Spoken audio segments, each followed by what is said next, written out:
আজকে রান্না করব ইলিশ মাছের ভাপা। এবার মাছটি কেটে নিলাম।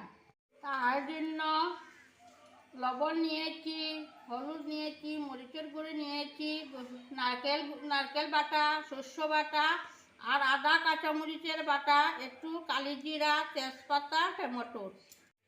এবার হলুদের গুঁড়ে,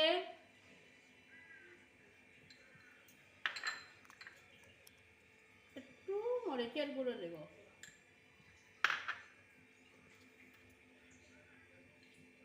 একটু নুন দেব। এবার নারকেল বাটা, শস্য বাটা,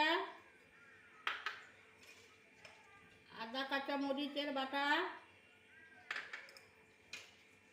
টমেটো, তেজপাতা, একটু কালিজিরা, একটু সর্ষের তেল দিয়ে মাছটি মেখে নেব। এবার মেখে নিলাম, মাছটি মেখে নিলাম। এবার কলা পাতাতে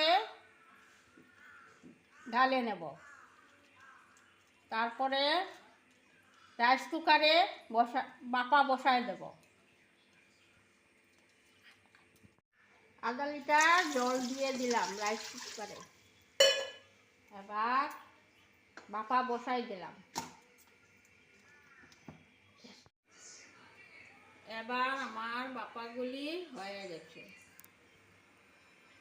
আজকে রান্না কেমন হলো আমাকে কমেন্ট করবেন।